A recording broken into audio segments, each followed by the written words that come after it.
Hello, everyone. I hope everyone can hear me. This is Ana Gonzalez Herrera, and I am the founder and CEO of Hormone University. We are very lucky to have a wonderful expert with us, Jenna Longoria, who I'll introduce properly in a few minutes. Thank you so much to all of you who are joining us. And also thank yourselves because you are investing right now in your health, in your hormonal health. And that's a very, very important thing to do. So I'll introduce myself and tell you the reason why we exist as a company. And I will then go on to tell you about a little bit about Hormone University, and then I'll introduce Jenna, who is going to take you through that roadmap for better periods after birth control. So, without further ado, okay. So, like I said, I started this company. So it's actually based on my own journey. I had stage 4 endometriosis. I was diagnosed in my mid-20s. And I went through excruciating pain for many, many years. And I was actually prescribed the pill and other hormonal treatments for all those years, which did not work for me. We are all about giving you information. It's up to you to decide what you want to do. It's your health. We are here to support you. I felt throughout those years an immense sense of injustice because I had no tools and no resources to understand hormonal health.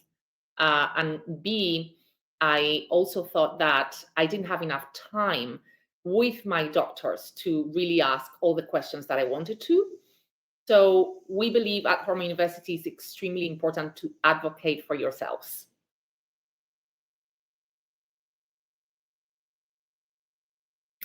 So who are we? Just previous slide, Jenna, sorry. Oh, sorry.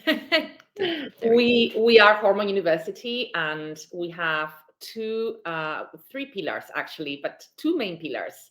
One is education. Like I said, because of my own journey with endometriosis and many other ramifications that I went through, infertility, 5 surgeries, and then it all culminated in surgical menopause at a let's say early age, and that means that they had to remove all my reproductive organs. So it was a really, really tough journey for me. And like I said earlier, it's extremely, extremely important that for all of us that we learn about hormonal health. So that's the core of our mission. It's education. And we offer this education for free. We have a team of amazing researchers and experts to educate and put out articles out there for hormonal health. And then we have our natural therapies, treatments, our products, Glow by Hormone University, clinically proven. We've got incredible experts to review our formulations, all hormone free. And we have products for your period all the way to menopause. And everything is, like I said, natural. So that's a very important part of our products. We have partnered with this documentary. The director, Abby Epstein, created an incredible, groundbreaking documentary about birth control. And as I was saying earlier, it is very important for you to just inform yourself. If I had known so many of the things that I know now about different treatments and different drugs that I was given throughout my difficult journey with endometriosis, I would have acted in a very different way. And so I really recommend that you take a look at this documentary. It is really quite amazing and insightful. We are going to provide with a free PDF with and a code so that you can access the documentary for free at the end of the session. And I am super excited to introduce you to Jenna Longoria, the period guru. So we are very lucky to have her. And thank you, Jenna, so much for giving very generously your time to teach this class. Jenna is a board certified functional nutritional practitioner. She actually specializes on women's health, hormonal health, and she's got so many great successful cases of helping women with balancing their hormones and getting that cycle back after birth control, because we understand that it can be kind of like a daunting process to quit, to leave birth control. And there is also a lot of misinformation about what birth control does to us. So it is really, we're very grateful, Jenna, that you're taking this time for all of us to learn about that roadmap of going back to normal and getting that stability with our period. So, Jenna, thank you. I'll hand over to you.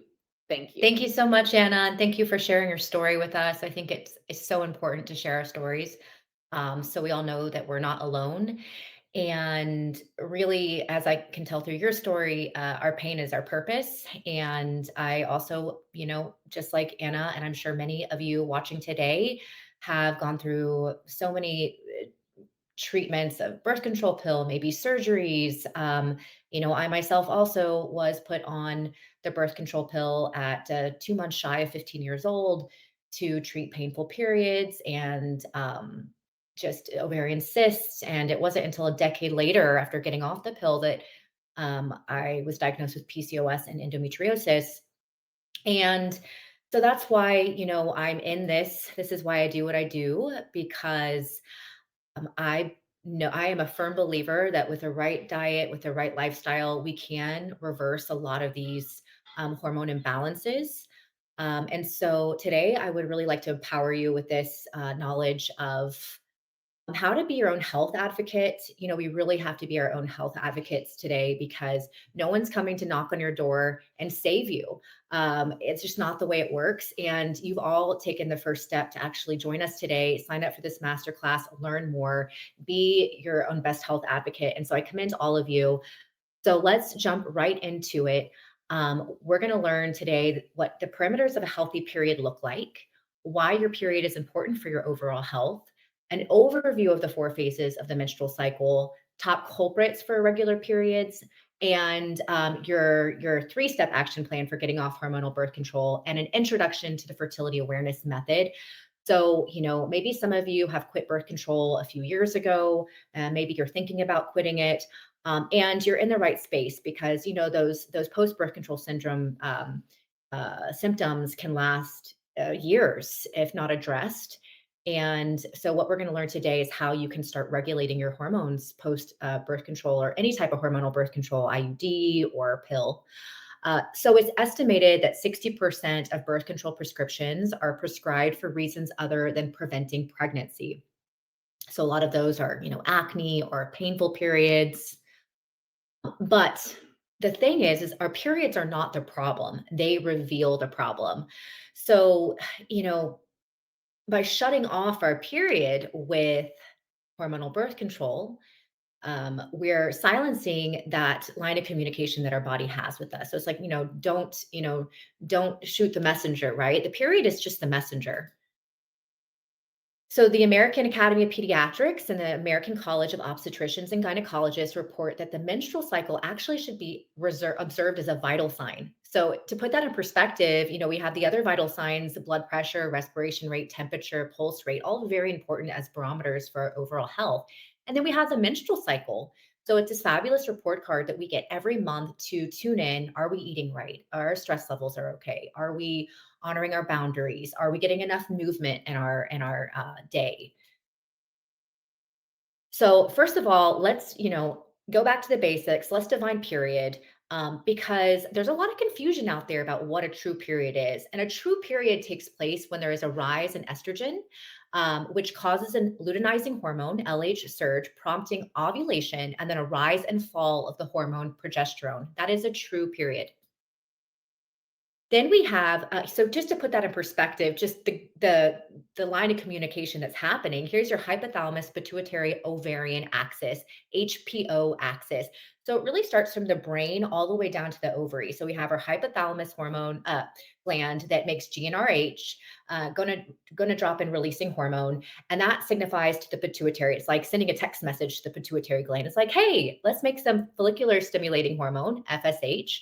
And that FSH then sends a text message to your ovaries that says, hey, it's time to ovulate. So all these little follicles on your ovary start to grow because of that FSH. And then they release estrogen, which sends a text message back to the pituitary gland. And when those estrogen levels rise high enough, the pituitary gland gets the signal to release luteinizing hormone. And we have this surge of luteinizing hormone that goes to the ovary, and the ovary that is ovulating that month releases an egg. Hopefully that's the aim. And one follicle is the winner. It's like the Hunger Games, right? There's one winner, and that follicle releases an egg, and it releases progesterone and estrogen.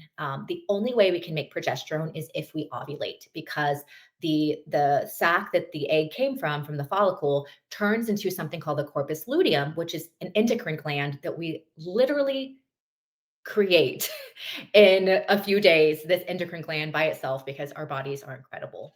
So that's what needs to happen in order to have a true period.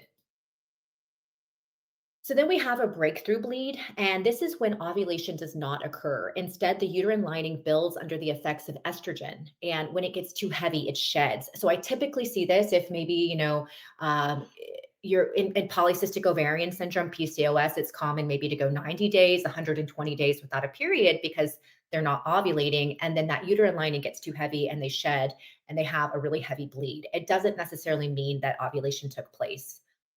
And then there's a withdrawal bleed, and this is a drop in synthetic hormones and hormone that is in hormonal birth control, and it causes a bleed. So if you're thinking about, the birth control pack with the white placebo pills, when you're taking those, it creates this withdrawal from synthetic hormones, and you have a bleed. So ovulation does not occur; it's a withdrawal bleed. So your first period off of hormonal birth control will most likely be a withdrawal bleed. So, I've had a lot of clients like I got off the birth control pill and I had a bleed like a week later, and I thought everything was okay, and then I didn't have a period for 4 months. And that's typical, that's very normal because you're having a withdrawal bleed. So how can we get an ovulatory bleed? That's what we're really aiming for. So here's the signs of a healthy period. We want the menstrual cycle to be anywhere from 25 to 35 days. So the whole menstrual cycle is the entire event. So cycle day one is the first day of your period, the first day of your bleed. And then the last day of your menstrual cycle is the day before your next bleed. And that we want to see 21 to 35 days, optimally, really around 25 ish to 30 to 35. We bleed 3 to 7 days, and we have 25 to 80 milliliters of blood loss, average 50. So we really want it to be closer to 50. Anything less can create, might be a sign of deficiency. Anything more could be a sign of a hormone imbalance as well. So this is how our period gives us these clues as what could be going on in our body even before taking a hormone test. Pain free, but mild cramping on the first day can be present, maybe even the second day. But if you have pain that is so bad that you cannot get out of bed, you cannot go to school, work, conduct normal activities, and that is not normal. It might be common, but it's not normal. And if Advil takes away the pain on the first day, then that's normal.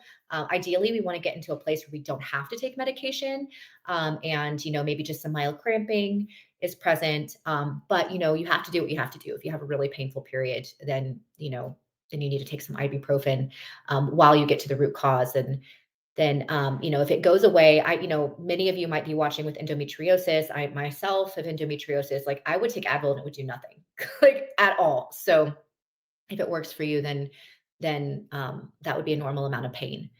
It should sneak up on you. And when I say sneak up on you, I mean, you shouldn't have crazy mood swings right before your period to where you're losing jobs, friends, relationships. You're not having horrible, bloating and breaking out in acne. So kind of sneak up on you in that aspect. that you don't have really bad PMS. Spotting can happen a few days before or mid cycle, but ideally there's no spotting or fewer than 3 days of spotting. And blood should be a bright color of a bright cranberry red with the consistency of maple syrup, no big clots. And the luteal phase, we're aiming like at least 11 days luteal phase. And the luteal phase, which we'll dive in later, is the phase of your menstrual cycle after ovulation. So here's some of the top culprits I see in my practice after working with women for a decade. These are the top culprits for some of the common issues we have with our periods. So for heavier, painful periods, I often see like low stomach acid. So there's digestive issues, stress, and remember, there's a lot of different types of stress. There's internal stressors like parasites or food sensitivities, or there's environmental stressors like chemicals in your makeup or toiletries. And then there's, emotional stressors like relationships or jobs or, things that go on in our life. Low progesterone, low iron, blocked estrogen detox pathways. That's how the estrogen in our bodies leaves our bodies. Gut dysbiosis, so imbalances in the microbiome. Inflammation, copper toxicity is a big one. Estrogen dominance, and PCOS, fibroids, endometriosis are conditions that can cause heavier, painful periods, and toxin exposure. So, top culprits I see for amenorrhea are light and short periods, or low sex hormones, low stomach acid, perimenopause, under eating or not eating enough carbs, gut imbalances, over exercising, nutrient deficiencies, post pill, stress, and hypothyroid. So here's our action plan, right? Post birth control. And if you got off birth control a few years ago and haven't done this yet, no worries. It's never too late to start. So, first, we want to support our detox pathways. That is very important. And I know detox is a buzzword and we think of like green juice every day, but that's not what a detox is. It's not like a 2 week juice fast.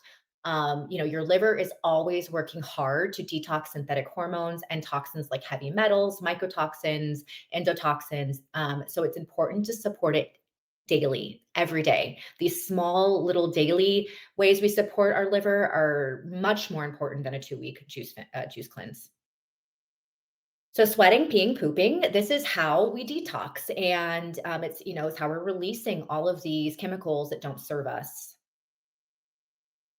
And your liver really is the MVP of this process. Think of your liver as your body's filter and its processing plant. So it cleans your blood, it neutralizes chemicals, toxins, bacteria, and hormones into less harmful forms so they can safely be removed by the body. So it was designed perfectly. That's the good news. Um, to do this job of filtering out all the toxins. However, it wasn't designed to filter out the 80,000 plus man made chemicals that we're exposed to. So the truth is, we are overexposed to toxins and underexposed to the nutrients that support detoxification. And that's an issue. So this can cause our liver to become congested. So toxins have been known to interfere with hormones, they cause imbalances, damage organs, harm cell membranes and DNA, and even modify gene expression. So our liver breaks down critical substances such as carbohydrates, proteins, fats, vitamins, and minerals so that they can be remade into the building blocks that your body needs.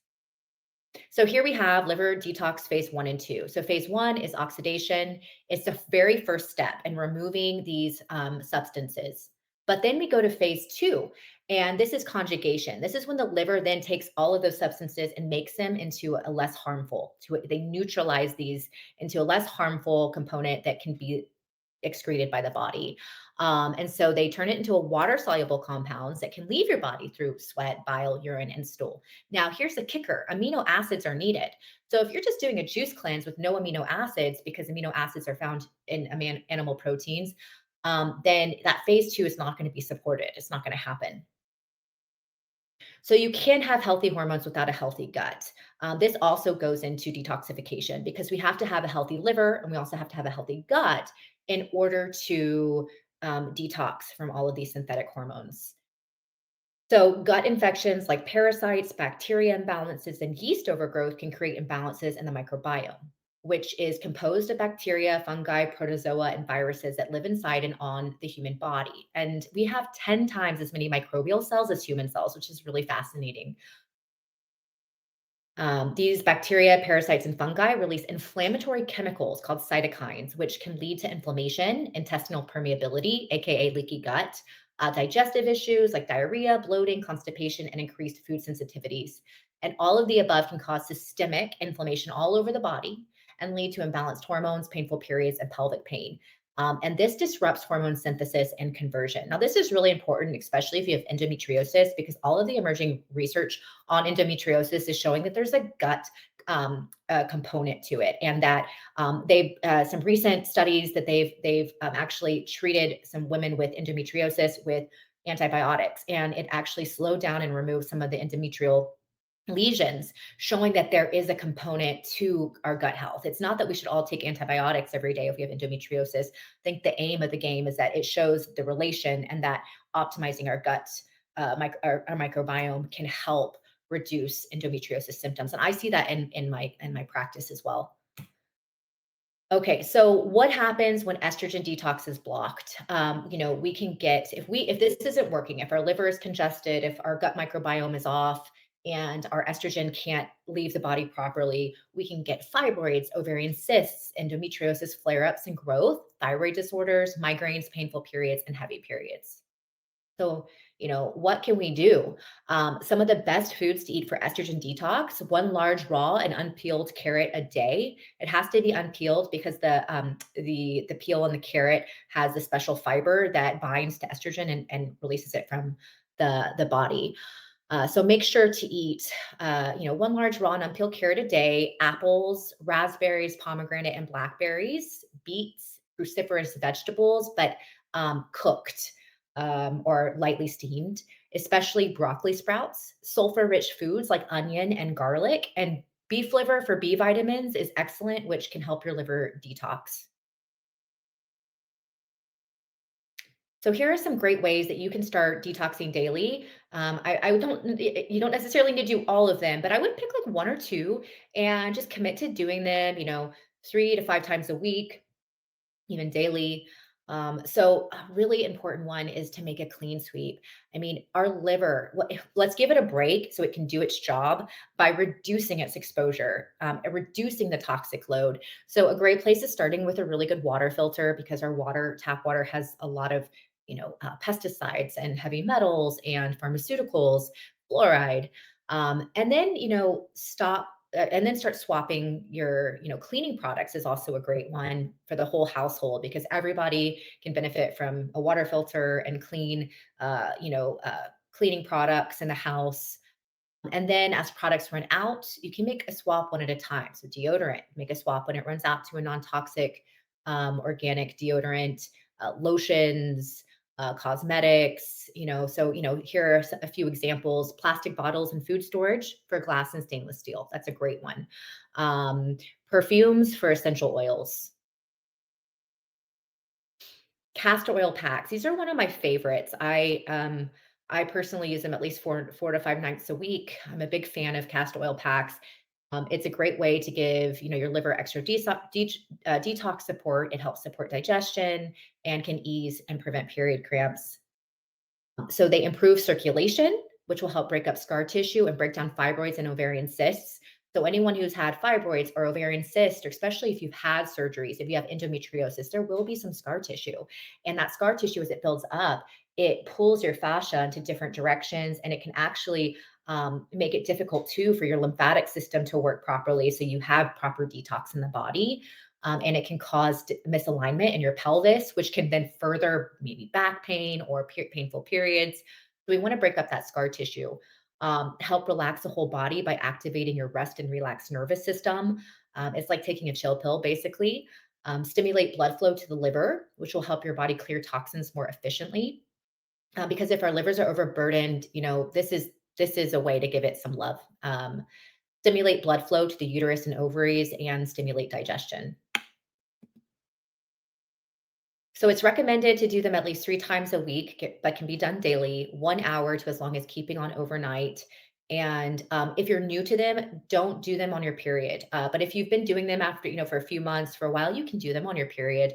And for those trying to conceive, only do in the follicular phase. After ovulation, discontinue. Dry brushing is a great modality to support the lymphatic system, which helps detoxify the whole body. Dry brushing stimulates lymph flow to flush out toxins and waste, which strengthens the immune system, preventing sickness and increasing energy levels. Epsom salt baths are excellent. They draw toxins out of the body, and you can do a foot bath if you don't have a bathtub. Aim to sit in the bath for at least 15 minutes.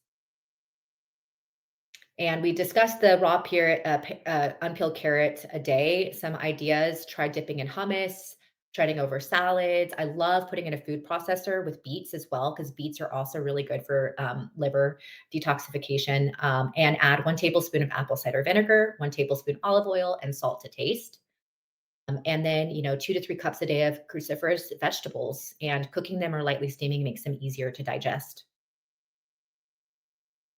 Okay, so number 2. So we've just discussed the first tip is to, support your body's detox pathways. Number 2 would be to restore nutrient deficiencies. And just to go to number 1, we need to make sure we're having a bowel movement every day. So if you're not, that's how we get rid of estrogen. So, maybe discuss, looking into so, getting more magnesium. I know that Hormone University has a really great magnesium lotion, which transdermal is really the best way to get that into our bodies. When designing your meals, so let's go into the nutrition part, which is just there. You can find everything out there on social media, but it doesn't have to be so complicated. Okay, it really doesn't. So let's break it down. Simplicity is key. So just golden rules in mind. All of your meals should include a healthy fat, a healthy protein, and fiber. And to keep blood sugar and cortisol levels balanced, you want to eat within 60 minutes of waking up. So every 3 to 5 hours. So notice no intermittent fasting. Intermittent fasting for women of fertile bearing years can actually lower GnRH and lower our sex hormones. It's not supportive for our female physiology. Um, so really, if you want to fast, eat dinner early, but make sure you're eating within 60 minutes of waking up. A balanced plate has a healthy fat, a serving of a healthy fat, a serving of fiber, usually from vegetables, a quality protein, at least 30 grams on our plate of protein, and a starchy carb. So a complex carbohydrate like rice, quinoa, potato, sweet potato, or buckwheat are all good examples. So examples of healthy fats and what they do for us, they slow digestion of carbs and proteins. They're the building blocks of hormones. We need cholesterol to make pregnenolone, which then turns into DHEA and our sex hormone. So if we're not getting enough fat, then we will have low sex hormones. They help us absorb fat soluble vitamins A, D, E, K. They protect cells because they are antioxidants. They reduce our cravings, and they support nerve and brain function. Coconut oil, avocado oil, olive oil, grass-fed butter, avocado, wild-caught salmon, ghee are all some fabulous examples of healthy fats. And protein. We need protein for reparation and regeneration of every tissue and cell in the body. So, supports liver function, integral for the production of hormones, and supports adrenal health. So, 20 to 30 grams each meal, really 30 grams. If you're getting 20, then make sure you're getting like at least 10 grams in a snack. I say aim for anywhere for a safe scale for everyone would be 100 to 120 grams of protein a day. And that can change depending on how athletic you are, your age. I mean, post menopause, I say even more. My mentors tell me at least 140 grams for post menopause of protein. So some examples, because people think, oh my God, how would I get 120 grams of protein a day? Like I'd be eating all day long. Yeah, if you're a vegan, for sure, you'd be eating all day long because you'd have to have bowls full of beans and vegetables. And yeah, it would be more difficult. But if you're open to adding in some animal protein and then, beans too, like chickpeas, 1 cup is 39 grams of chickpeas. That's great. But then you have to understand that that also is a carb and we don't want to be eating carbs all day long. We want to have a balanced plate. So chicken, 3 ounces, 26 grams, salmon, 4 ounces, 27 grams. 4 ounces is not, it's like a fist of meat. I mean, that's not that of it's, portion size. Think about it. Um, you know, I think a lot of people eat larger portions than necessary, and actually we can hit, our macro goals with eating less than we think. One large egg is 6 grams, so a two-egg breakfast is not going to do it. You need at least 4 eggs, or if you're going to have 3 eggs and have a side of bacon or have some Greek yogurt with it. Um, Drained packet of tuna, 22 grams of protein. So, Greek yogurt, one of my favorites. Some of the brands have 23 grams for 1 cup. Some brands like 18. So you just have to look at the nutrition label. So, and just remember, a healthy animal means a healthy you. So always opt for grass-fed and organic when possible, and avoid factory farm meat because it contains high levels of antibiotics, hormones, and animals are fed corn and soy. And so it actually changes the nutrition profile. And there's more omega-6 fatty acids, which can be inflammatory. And they do have a lot of pesticides and chemicals that then your liver has to detox. So fiber supports digestive function. It slows down release of glucose, which affects your blood sugar. So this promotes balanced blood sugar, provides prebiotics, which is fuel for your gut microbes. And fiber also forms a tight bond with bile and the intestinal tract to ensure that bile containing hormones and toxins can leave the body. So complex carbs are higher in protein, and they are also higher in fiber. So that's why I recommend complex carbs over just refined carbs. The protein and fiber help slow digestion and balance blood glucose levels. So grains, starchy vegetables, legumes, milk and yogurt, fruit. Depending on how athletic you are, as well as where you are in your menstrual cycle, will determine the amount of carbs you need. We need carbs to ovulate. So we need at least the work of Dr. Laura Briden and her research. She shows that we need at least 50 grams of carbohydrates to ovulate. Minerals are the spark plug of the body, and we need balanced levels for energy and healthy hormones. Some great ways to get some minerals in: shilajit, beef liver, seaweed. These are all excellent ways for getting in minerals, bone broth, fruit, and electrolytes. And another great way for minerals is to put I always put a quarter of a teaspoon of sea salt in every liter of my water to remineralize. All right. So the third step post birth control is to reconnect with your cycle. This is so important to reestablish that communication with your body and start to observe the signs that it is giving you. So, cycle syncing is the art of matching up your food, exercise, and activities to support your hormones in each phase of your menstrual cycle in order to supercharge your life, your relationships, and your career. We are cyclical beings. So, there are 4 phases of the menstrual cycle. That means there are 4 distinct phases defined by the natural ebb and flow of your hormones. And we will not have the same strengths, emotions, appetites, interests, and energy levels all day, every day. And that is fine. That is normal. It's normal. Um, so we have this ebb and flow. Look at this beautiful orchestration of our hormones, just to put in perspective what's going on behind the scenes. And we have the 4 phases. So let's dive into each one of them. We have menstrual, which is approximately cycle day 1 to cycle day 7. So the first day of your bleed is cycle day 1, and then the last day of your menstrual cycle, your menstrual phase, is the last day you're bleeding. Your energy is typically low due to hormones being at the lowest point of the cycle. Your mood is reflective, analytic. You have increased empathy, heightened intuition, and this is really a time to rest and reflect. Follicular, spring, approximately cycle day 5 to 14. So follicular starts the day after you stop bleeding, all the way until before ovulation. So energy is steadily increasing as hormones rise to highest levels leading up to ovulation. And your mood is extroverted, alert, playful, energetic, optimistic, hopeful, and flighty. And this is a time of regeneration and expansions. Ovulatory, which is the summer phase. This is the shortest phase of the menstrual cycle. So around, you ovulate and one day you ovulate, but your hormones are rising to high levels before and after. So it's say, you reap the benefits of that ovulatory phase for 48 to 72 hours because your energy is high as hormones peak, and your mood is more dynamic, persuasive, passionate, charming, upbeat, frisky, and resilient. This is a time of communication and connection. Then we had the luteal, the fall phase, so approximately cycle day 15 and 36. So if you ovulated on cycle day 15, then your luteal phase starts on cycle day 16. Your energy shows everything after ovulation and before your next bleed. Your energy is starting to feel a bit more slow moving, gradually dwindling, but you still should have enough energy to get through your day, but you have less stamina. Your mood is introverted, quiet, reflective, maybe a bit annoyed, because the rose colored glasses provided from the high estrogen of the follicular phase is wearing off in the luteal phase, and issues in your life you're unhappy with are brought to your attention. So pay attention to these, especially in regards to relationships, career, and family. And this is a time of completion and focus. So how can we sync if you don't have a period yet? So maybe you have amenorrhea, you haven't had a period for more than 3 months, you're waiting for your period to come back, you got off the pill, you still haven't had a period.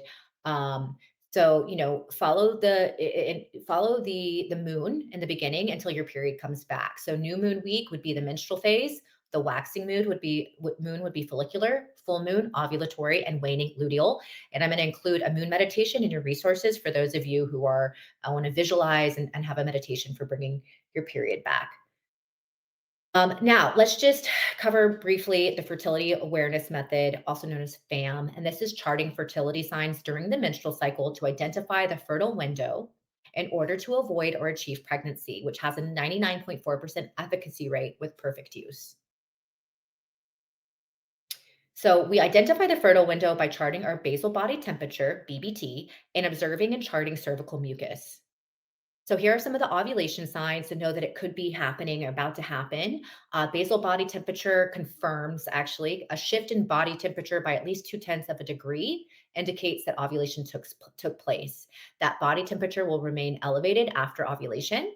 And the last day of low temperatures is likely the day ovulation took place. Now, not always. Sometimes ovulation can take place a few days before the temp spike or after the temp spike. Cervical fluid will become more wet in consistency closer to ovulation. And then it looks like that of a raw egg white, and stretchy cervical fluid can indicate that ovulation is about to take place. Cervical fluid will dry up after ovulation, typically, unless there's a hormone imbalance. I see with women who have low progesterone levels that cervical fluid does not dry up post ovulation. Other fertility signs, cervical position, tip of the cervix is soft and open close to ovulation, ovulation pain, also known as Mittelschmerz, ovulation spotting, increased energy, increased sex drive, and breast tenderness can all be signs, other fertility signs, but they don't confirm. Fertility awareness method is a science. So it's taking these fertility signs and tracking them to identify the fertile window. So did you know you can technically only get pregnant one day per menstrual cycle, even though your fertile window is longer? Your egg is only viable for 24 hours. So technically, your egg can only be implanted within 24 hours, but the fertile window is longer. Typically, we say 8 to 11 days because sperm can live inside the cervical crypts for up to 5 days. And this is why we allow for a fertile window of approximately 8 to 11 days. So using smart tech to chart can also help you. The temp drop is a great device to, track your basal body temperature if you don't want to use a regular thermometer and have to get up at the same time each day. This is also great for postpartum mamas who don't get, 3 hours of uninterrupted sleep, or night shift workers. Just brings a little bit more efficacy to it. So just this is an anovulatory cycle. These are some example graphs of what you would see. The dots here are BBT data inputs, and you can see there's like no temp spike, sustained temp spike, and then they have cervical fluid, fertile cervical fluid here, and then again here, and then again here. I typically see this in a cycle with polycystic ovarian syndrome. They gear up to ovulation, but it doesn't happen, and then it gears up again, and it doesn't happen. So we can get a lot of information from our graphs. Low thyroid, low progesterone. This person ovulated, and then their temp spiked, but then it drops again, and then it drops again here. And when I see these temperatures drop in the luteal phase, that suggests low thyroid and or low progesterone. Usually, if you have one, you have the other, and that can result in miscarriages in first trimester. I really like to optimize this before couples start trying to get my clients start trying to conceive to make sure that they can sustain a pregnancy. Short luteal phase, 9 days. This person ovulated, temperature spiked, remains elevated, and 9 days. So that was a very short luteal phase, which can happen from is called short luteal phase defect. It can happen from stress or nutrient deficiencies are typically the most common. And now here's a healthy cycle. This is like the poster child of cycles that we want to be seeing. The red box is follicular phase. Here are the temps. There's fertile cervical fluid is inputted with this pink here, and then on cycle day 15, on cycle day 16, her temperature spikes and it remains elevated. This purple box is luteal phase, and on cycle day 28 was she had her period the next day. So she had a 13-day luteal phase, which is really great, healthy, sustained temperatures. Now, it's important to note your cycles are not going to look like this most likely at first after getting off birth control, and that's fine. You're finding out your body's pattern, your body's rhythm, you're having that dialogue, you're troubleshooting. So when you start maybe incorporating more protein in your diet, the next cycle might look better, and your body's responded like, "Oh, thank you, I needed more protein." Or if your sleep hygiene gets better and you see a response and your luteal phase is longer, you can tell that that's something that your body needed. So this is a report card every month. Are the things that you're doing, are they making a difference? Is it what your body needed? So pay attention to these. It's a great tool. And then thyroid is a great thing to test, especially after getting off birth control pill. Talk to your doctor about testing your thyroid, or you can get an at-home test, because typically I see low thyroid levels after seeing women who have been on birth control for many years. All right. So now that we have gone over those 3 steps, I think we'd love to open it up to any questions that any of you have, and I'd be happy to answer these. So let's go for it. Which questions should we? Okay. So the first question we're going to answer: what are some physical signs of an unhealthy gut versus something else so that I can tell the difference? Is there a test for this? Sapna, that's a great question. Some of the signs of an unhealthy gut would be bloating, constipation, um, uh, diarrhea, or inability to eat many foods. So if you're someone who has a lot of food sensitivities, that's not normal. The goal of the game is like, I had one client who came to me and she could eat, like, there were like 15 foods she could not eat. And so she was just omitting dairy, omitting gluten, omitting uh grains. And she's like, if I don't eat these, I feel okay. And I was like, that's not a way to live. You should be able to break down and digest foods. And if you can't, it's most likely you have gut problems, intestinal permeability, and we need to repair your gut health. And then you can start introducing those foods and eat them. So, an increase of food sensitivities would also be a sign that you have gut problems. I also have people that don't have any of those symptoms, and but their hormones are suffering, and it's because they do have some issues with digesting their food and absorbing their food because they have some gut imbalances. But most people experience like some bloating and some form of constipation or loose stools. Heartburn is another big one that you can experience. And there is a test. I use the GI map with my clients. It's a comprehensive stool test, an at-home stool test. Um, and most functional practitioners will use that. It's a gold standard of stool testing. Thanks for your question.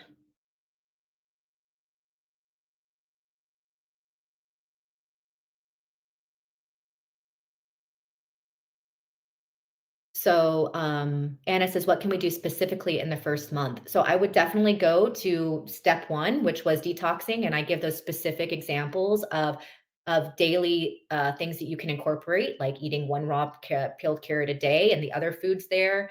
Choosing one of those ways to support your detox pathways. Castor oil packs, dry brushing, um, Epsom salt baths. Choose one of those and start doing those daily, and start supporting. We talked about, making clean sweeps, switching out maybe to a new water filter, reducing your exposure to, swapping out your deodorant, your cosmetics.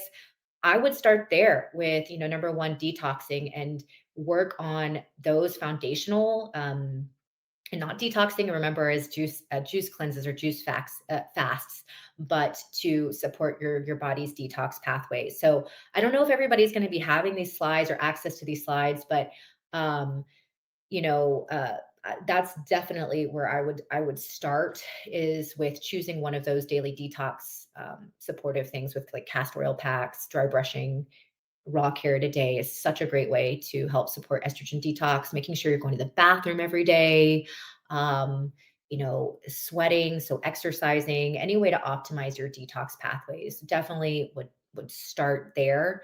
Um, and and then, yeah, and then go on, start to with number 2, which is the, nutrient component, and then start optimizing your protein and your fiber, as we discussed. And then, go to number 3 and start downloading an app and charting your cycle, and reestablishing that connection with your cycle. So start little bit, so we don't have to, maybe, some people are type A like me and you just want to do all of them at once. Okay, that's great. But it's not necessary. You can start with one and integrate things slowly. Um, a lot of times, slowing down is speeding up. And so I've learned over the years, and I don't know if any of you watching, like, it's actually better to start slowly and integrate, instead of doing everything at once and getting really stressed out about perfection. Because really, at the end of the day, it's what you commit to daily is more impactful than perfection.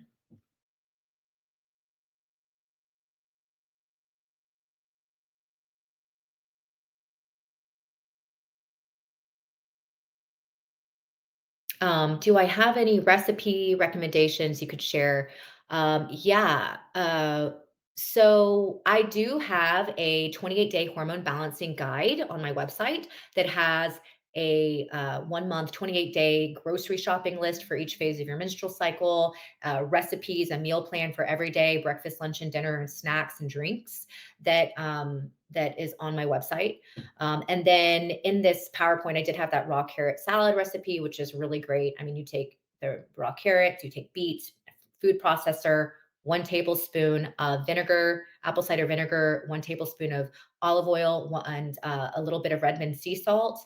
Eating that daily, a serving of that daily, is very beneficial for hormone balance. But I have a lot more recipes over um, in my hormone balancing guide, which I can share. We can share the link with y'all for that.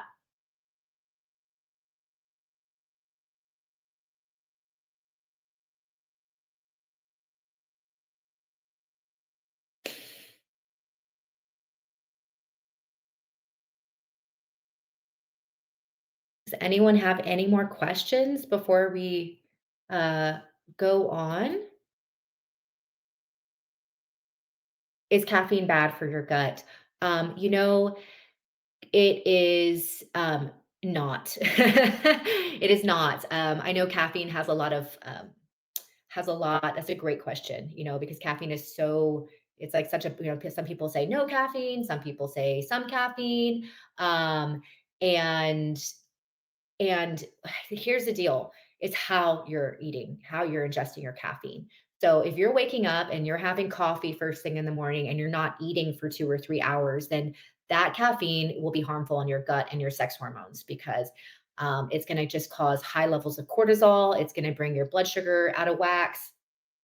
Did I say wax? Whack. So I recommend having your cup of coffee with breakfast or after breakfast, or whatever cup of caffeine you're having, to slow that absorption of caffeine and to help keep balanced cortisol, stress levels. So, and then just making sure it's quality caffeine. So, is it energy drinks you're having with all of these additives, or is it an organic coffee or organic matcha? Because a lot of coffee is one of the most heavily sprayed crops with pesticides, and those high levels of pesticides can disrupt your microbiome. So, getting organic and having your coffee with or after food is much more supportive for you. I'm not one of those people that thinks you have to get rid of coffee. It's all about balance. It's just how can we support our bodies, and what's the best way to have these foods and drinks. So that's a great question. Um, and Lou has asked, is there anything helpful to improve the mood changes in the luteal phase? And if you're having these mood changes in the luteal phase, then that is a sign that definitely there's an imbalance in your estrogen and progesterone. So the things that we discussed and detoxing, those steps to help support the liver will help you get those estrogen levels in balance so you don't have crazy mood swings.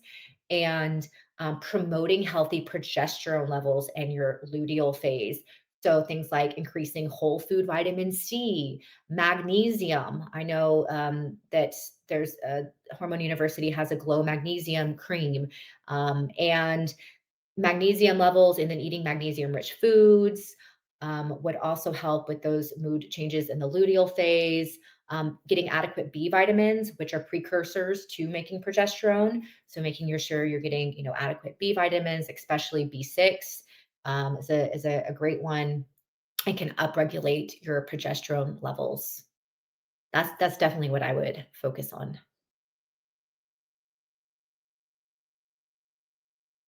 So, if you have any questions, any more questions, let me know. We still have some more time to answer them, but I would love to share this quote from Dr. Christiane Northrup, who's the author of Women's Bodies, Women Wisdom. And she said, "Our bodies never lie. They are impeccable barometers of how well we're living in the present and taking care of ourselves. To become healthy and whole, you must have enough courage to be in touch with the wisdom of your female body and to follow the desires of your heart. Nothing is more exciting than knowing that our bodies and our feelings are a clear, open pathway for our destinies." I have read this quote so many times and it still gives me goosebumps every time.